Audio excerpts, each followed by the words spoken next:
Kabanata Siyam, Mga Araw ng Tunggalian. Buhat sa mga unang taon ng pagkabata, ang batang Hudyo ay nakukulong na ng mga bilin at mga utos ng mga rabi. Bawat gawa hanggang sa kaliit-liitang bagay ng buhay ay pawang iniaalinsunod sa mahihigpit na tagubilin. Ang mga kabataan ay binibigyan ng mga tagapagturo sa sinagoga ng di mabilang na mga utos na inaasahang gaganapin ng mga taal na Israelita. Datapwat ang mga bagay na ito ay hindi pinag-aksayahan ni Jesus ng kanyang panahon. Sa pulsa pagkabata ay hindi na siya napatali sa mga kautusan ng mga rabi. Ang mga kasulatan ng matandang tipan ay siya niyang pinag-aralang palagi at ang kanyang bukang bibig ay, "Ganito ang sabi ng Panginoon." Nang mamulat na ang isip niya sa talagang kalagayan ng bayan, ay nakita niya ang mga kautusan ng lipunan at ang mga kautusan ng Diyos ay laging nagkakalaban. Humihiwalay ang mga tao sa salita ng Diyos at ang itinatanyag nila ay ang sari-sarili nilang katha. Ang sinusunod nila ay ang mga rito at seremonyang minana nila sa kanilang mga ninuno na wala namang tinataglay na bisa. Ang kanilang pagsamba ay isa lamang paulit-ulit na mga seremonya. Ang mga banal na katotohanang sadyang ituturo ng mga seremonyang ito ay pawang nakubli sa mga sumasamba. Nakita ni Jesus na ang pakitang taong mga pagsambang ito ay hindi nagbigay ng kapayapaan sa kanila. Hindi nila nakilala ang malayang diwa na kakamtin nila kung paglilingkuran nila ang Diyos sa katotohanan. Naparito si Jesus upang ituro ang kahulugan ng pagsamba sa Diyos, kaya hindi niya maaayunan na paghaluin ang mga utos ng mga tao at ang mga utos ng Diyos. Hindi niya tinuligsa ang mga utos at mga ginagawa ng matatalinong guro, subalit nang siya'y pulaan sa kanyang mga simpleng kaugalian, ay iniharap niya ang salita ng Diyos upang patunayang tama ang kanyang ginawa. Sa mabanayad at mapagpakumbabang paraan ay sinikap ni Jesus na mabigyang lugod ang mga nakakausap niya. At dahil sa siya ay mabanayad at tahimik, ay inakala tuloy ng mga iskriba at matatanda na mahihikayat siya agad ng kanilang mga aral. Pinilit nila siyang tanggapin niya ang mga kasabihan at mga aral na tinanggap nila sa matatandang guro. Datapwat hinihingi sa kanila ni Jesus na iyon ay patunayan sa banal na sulat. Ibig niyang marinig ang talagang salitang lumalabas sa bibig ng Diyos, ngunit hindi niya matatalima ang mga katha-katha ng mga tao. Waring nalalaman ni Jesus ang mga kasulatan buhat sa pasimula hanggang sa katapusan at ipinakilala niya ang mga ito sa talagang kahulugan nito. Napahiya ang mga rabi sapagkat isang bata ang nagturo sa kanila. Ipinamarali nila ang tungkulin naman ni Jesus ay ang tumanggap ng kanilang paliwanag. Ikinagalit nila ang pangyayaring tinutulan niya ang kanilang salita. Talos nilang hindi nagtitibay sa kasulatan ang kanilang mga salit-saling sabi. Nakilala nila na ang pagkaunawa ni Jesus sa mga bagay na espiritual ay nakahihigit sa kanila. Gayunmay nangapuot sila dahil sa hindi niya sinunod ang kanilang mga sinasabi. Nang hindi nila siya mapaniwala, ay hinanap nila si Jose at si Maria at isinumbong sa kanila ang hindi niya pagtalima. Kaya siya ay kanilang sinaway at pinangusapan. Sa pulsa pagkabata ay naging ugali na ni Jesus na gawin ang nalalaman niyang tama at ni ang paggalang at pag-ibig niya sa kanyang mga magulang ay hindi makababali sa kanyang pagtalima sa salita ng Diyos. Nasusulat ang kanyang katwiran sa bawat gawa niyang naiiba sa pinagkaugaliang gawin ng kanyang pamilya. Datapwat ang impluwensya ng mga rabi ay nagpalungkot sa kanyang buhay. Bata pa man siya ay natutuhan na niya kung gaano kahirap ang magsawalang kibo at magtiis. Ang kanyang mga kapatid na lalaki na siyang tawag sa mga anak ni Jose ay pumanig sa mga rabi. Ipinipilit nilang ipasunod ang mga sabi-sabi ng matatanda na para bagang iyon ay mga utos ng Diyos. Itinuring nilang mahalaga pa sa salita ng Diyos ang mga utos ng mga tao at labis-labis nilang ikinainis ang malinaw na pagkakilala ni Jesus sa pagkakaiba ng mali at ng tama. Ang mahigpit na pagtalima niya sa kautusan ng Diyos ay ibinilang nila na katigasan ng ulo. At sila'y nangagtaka sa kanyang karunungan at kaalaman sa pagsagot sa mga rabi. Alam nilang hindi siya nag-aral sa mga dalubhasa, datapwat halatang halata nilang siya ay isang tagapagturo nila. Napagkilala nilang ang kanyang karunungan ay higit na mataas kaysa kanilang karunungan. Ngunit ang hindi nila naunawa ay siya'y nakalalapit sa punong kahoy ng buhay, isang bukal ng karunungang hindi pa nila nalalaman. Si Kristo ay hindi mapagtangi na tao at lubhang ikinamuhi sa kanya ng mga Pariseo ang paghiwalay niya sa ganitong mahigpit nilang tuntunin ng pagtatangi-tangi ng tao.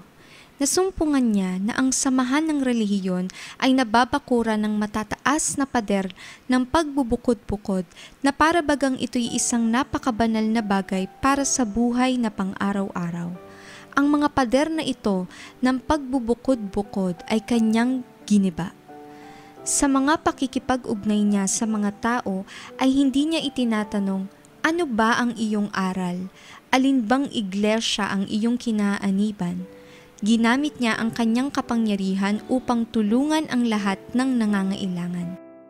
Sa halip na siya'y magkulong sa isang kuweba ng ermitanyo upang maipakita ang kanyang likas na makalangit, ay masigasig siyang naglingkod sa kapakinabangan ng sangkatauhan. Ipinunla niya ang simulain na ang relihiyon ng Biblia ay hindi ang pagpatay sa katawan. Itinuro niya na ang tunay at walang dungis na relihiyon ay hindi lamang iniuukol sa mga takdang panahon at mga tanging pagkakataon. Sa lahat ng panahon at sa lahat ng dako ay ipinamalas niya ang kanyang mapagmahal na pagmamalasakit sa mga tao at siya'y nagsabog sa palibot niya ng tuwa at banal na ligaya.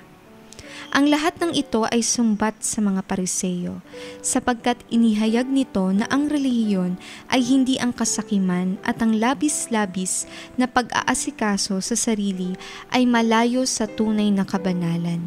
Ito ang lumikha ng kanilang galit kay Jesus, kaya nga pinagsikapan nilang pilitin na umayon sa kanilang mga tuntunin.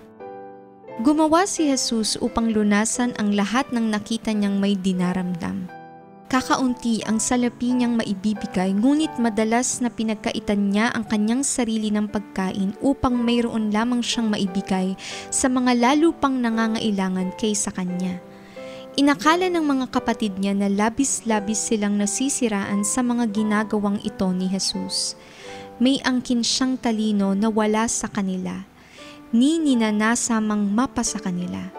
Nang sila'y magsalita ng marahas sa mga mahihirap at kaawa-awa, hinanap ni Jesus ang mga taong ito at nangusap sa kanila ng mga salitang nakapagpapasigla.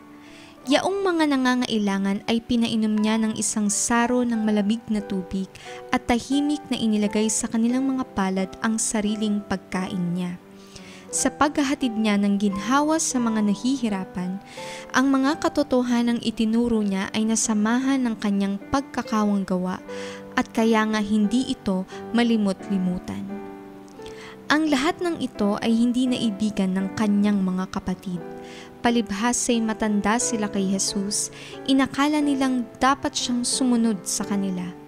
Pinaratangan nila siya na magmarunong sa kanila at sinuwatan nila siya sa pag-aanyong nakahihigit sa kanilang mga guro at sa mga saserdote at mga pinuno sa bayan. Madalas silang siyang bantaan at takutin, ngunit nagpatuloy siya na ang ginagawang patnubay ay ang mga kasulatan. Mahal ni Jesus ang kanyang mga kapatid at naging lagi siyang mapagbigay loob sa kanila. Ngunit na naghili sila sa kanya at nagpamalas sila ng tiyak na di paniniwala at pagkayamot. Hindi nila mawatasan ang kanyang kinikilos. Malalaking pagkakasalungatan sa buhay ang nakikita nila kay Jesus. Siya ang banal na anak ng Diyos, ngunit isang mahina o walang kayang bata. Palibhasa, siya ang may likha sa mga sanlibutan, kaya ang lupa ay kanya. Gayunpaman ang karalitaan na ibang-iba sa kayabangan at kapalaluang makalupa. Hindi siya nagmithi ng kadakilaang makasanlibutan at siya'y nasiyahan kahit sa pinakamababang gawain. Ito ang nagpaggalit sa kanyang mga kapatid. Hindi nila maintindihan kung bakit siya'y walang kaimik-imik kahit na siya'y kinagagalitan at pinahihirapan. Hindi naabot ng kanilang unawa na dahil sa atin ay nagpakadukha siya upang tayo naman ay yumaman sa pamamagitan ng kanyang karukhaan. 2 Korinto 8:9. Kung paanong hindi naintindihan ng mga kaibigan ni Job kung bakit ito naghirap at nagkasakit, gayon din naman hindi naintindihan ng mga kapatid ni Jesus ang hiwaga ng kanyang misyon. Si Jesus ay di naunawaan ng mga kapatid niya sapagkat hindi siya katulad nila. Ang pamantayan niya ay hindi nila pamantayan. Sa pagtingin nila sa tao ay naihiwalay nila sa Diyos ang kanilang tingin at nawalan ng kapangyarihan ang kanilang buhay. Ang mga ayos ng relihiyon na kanilang sinunod ay hindi nakabago ng kanilang likas. Nangagbayad sila ng ikapu, ng yerba buena, at ng anis at ng komino. Ngunit kinaligtaan naman nilang sundin ang lalong mahalagang bagay ng kautusan, gaya ng kahatulan, kaawaan at pananampalataya. Mateo, Kapitulo 23, versikulo 23. Ang halimbawa o pamumuhay ni Jesus ay naging isang patuloy na kayamutan sa kanila. Isang bagay lamang sa sanlibutan ang kinapopuotan niya at yan ay ang kasalanan.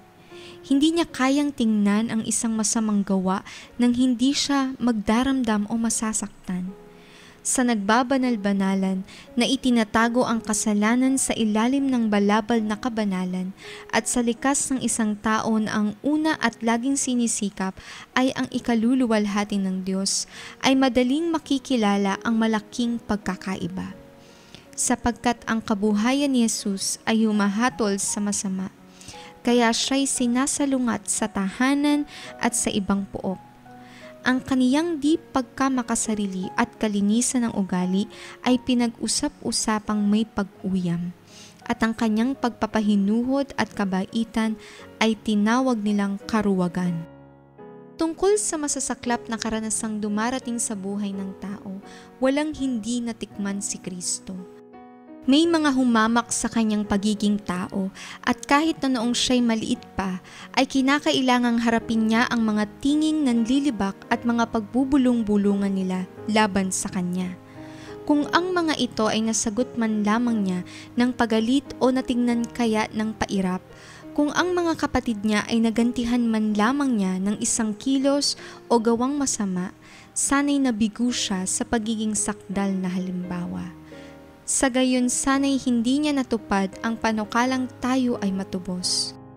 Kung inamin man lamang niya na talagang may maidadahilan sa pagkakasala, sana'y nagwagi si Satanas at nawaglit naman ang sanlibutan. Ito ang talagang dahilan kung bakit pinasapit ng manunukso ang lahat ng hirap sa kanyang buhay upang siya'y maibulid sa pagkakasala. Ngunit sa bawat tukso ay mayroon siyang isa lamang sagot, nasusulat. Bihirang-bihira niyang salansangin ang anumang lisyang gawa ng kanyang mga kapatid. Sa halip nito ay isang pangungusap na buhat sa Diyos ang binibitawan niya sa kanila. Madalas na pagka siya'y ayaw makisama sa kanila sa mga gawang bawal, ay pinararatangan nila siyang duwag. Ngunit ang kanyang sagot ay nasusulat. Ang pagkatakot sa Diyos ay siyang karunungan at ang paghiwalay sa kasamaan ay pagkaunawa. Job, Kapitulo 28, versikulo 28. May mga ilang nagsasadyang makisama sa kanya dahil sa nararamdaman nilang sila'y natitiwasay kung siya ay kasama. Ngunit marami rin naman ang umiwas sa kanya dahil sa sila'y nasusumbatan ng kanyang walang kapintasang pamumuhay. Niyaya siya ng kanyang mga kasamang gumawa rin ng kanilang ginagawa. Siya'y matalino at masaya. Nasiyahan sila sa kanyang pakikisama at tinanggap naman nila ang kanyang mga mungkahi. Datapwat nayamot sila sa kanyang mga paniniwala at siya'y pinagsabihan nilang parang sinauna at panatiko. Ang isinagot ni Jesus ay nasusulat, sa paano lilinisin ng isang binata ang kanyang daan, sa pagdinig doon ayon sa iyong salita. Ang salita mo'y aking iningatan sa aking puso upang huwag akong magkasala laban sa iyo. Awit 119, 11. Madalas siyang tanungin, bakit ka ba ibang-iba sa amin na aayaw kang makisama? Nasusulat, wika niya, mapalad silang sakdal sa lakad na nagsisilakad sa kautusan ng Panginoon. Mapalad silang nangag-iingat ng kanyang mga patotoo at nagsisihanap sa kanya ng buong puso. Oo, silang hindi nagsisigawa ng kalikuan, sila'y nagsisilakad sa kanyang mga daan. Awit 119, 1-3. Nang siya na may tanungin kung bakit hindi siya nakikisama sa mga kapilyuhan ng mga batang Nazaret, ang naging sagot niya'y nasusulat, ako'y nagalak sa daan ng iyong mga patotoo na gaya ng lahat na kayamanan. Ako'y magbubulay sa iyong mga tuntunin at gagalang sa iyong mga daan. Ako'y mag-aaliw sa iyong mga palatuntunan, hindi ko kalilimutan ang iyong salita. Awit 119, 14-16. Hindi ipinakipagtalo ni Jesus ang kanyang mga matuwid. Madalas na naging lalong mabigat ang kanyang trabaho dahil sa siya'y mapagbigay loob at hindi man lamang dumaraing. Gayunman ay hindi rin siya nagkulang na pinanghinaan man ng loob. Hindi niya inalintana ang mga kahirapang ito na para bagang nakikita niya ang mukha ng Diyos. Hindi siya gumanti nang siya'y alimurahin, kundi tinanggap niyang may pagtitiis ang paghamak. Muli at muli siya'y tinanong, bakit ka pumapayag sa kanyang masamang pakikisama ng iyong mga kapatid? Ang sagot niya'y, nasusulat, anak ko, huwag mong kalimutan ang aking kautusan, kundi ingatan ng iyong puso ang aking mga utos, sapagkat karamihan ng mga araw at mga taon ng buhay at kapayapaan ay madadagdag sa iyo. Huwag kang pabayaan ng kaawaan at katotohanan. Itali mo sa palibot ng iyong leeg, ikintal mo sa iyong puso, sa gayoy makasusumpong ka ng lingap at mabuting kaunawaan sa paningin ng Diyos at ng tao. Kawikaan 3:1-4. Buhat noong si Jesus ay makita ng kanyang mga magulang sa loob ng templo, ay naging isa ng hiwagang di nila malirip ang kanyang mga kilos. Ayaw niyang makipagtalo, gayon may laging isang aral ang kanyang halimbawa o kabuhayan. Wari bang siya'y isa na itinalaga? Ang oras na siya ay maligaya ay kung siya'y nag-iisa sa gitna ng katalagahan na ang kasama ay ang Diyos. Kailanmat siya'y nagkakapanahon ay iniiwan niya ang kanyang gawain at tumutungo sa parang upang magmuni-muni sa gitna ng bukid at upang makipag-usap sa Diyos sa paanan ng bundok o sa gitna ng mga kakahuyan sa kagubatan. Madalas siyang nakikita sa pagkaumagang-umaga sa ilang lugar na nagbubulay-bulay, nagbabasa ng mga kasulatan o kaya'y nananalangin. Pagkapanggaling sa mga tahimik na oras na ito, ay umuuwi siya sa bahay upang gawing muli ang kanyang mga tungkulin at upang magbigay halimbawa ng matiyang paggawa. Ang buhay ni Kristo ay isang kabuhayan ng paggalang at pagmamahal sa kanyang ina. Taos sa puso ang paniniwala ni Maria na ang banal na sanggol na ipinanganak niya ay isang Mesiyas na malaon ng ipinangako. Ngunit wala siyang lakas ng loob na ipahayag ang kanyang paniniwala. Sa buong buhay ni Jesus sa lupa ay naging karamay-damay si Maria sa lahat niyang mga kahirapan.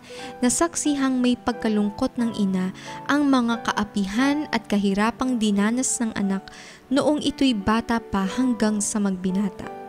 At kung inaayunan at ipinagtatanggol niya ang mga ginawa nito na talos niyang tama, ay siya naman ang napapalagay sa napakahirap na katayuan.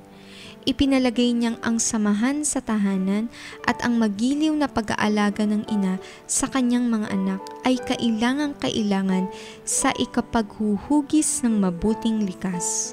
Napag-alaman ito ng mga lalaki at babaeng anak ni Jose, kaya't nakiusap sila sa kanya upang baguhin ni Jesus ang kanyang mga gawa at ialinsunod sa kanilang pamantayan. Malimit mga tuwiran si Maria kay Jesus at malimit itong piliting makiayon sa mga kaugalian ng mga rabi. Ngunit hindi siya mahimok na kanyang baguhin ang pinagkaugalian niyang pagbubulay sa mga gawa ng Diyos at pagtulong sa mga tao o sa mga hayop man na nahihirapan. Kapag hinihingi ng mga saserdote at ng mga guro ang tulong ni Maria na supilin o pigilin si Jesus, dito labis na nililigalig ang ina, ngunit napapayapang muli ang kanyang loob pagka ipinakikita na ng anak ang mga talata ng kasulatan na sumasang-ayon sa mga ginagawa nito.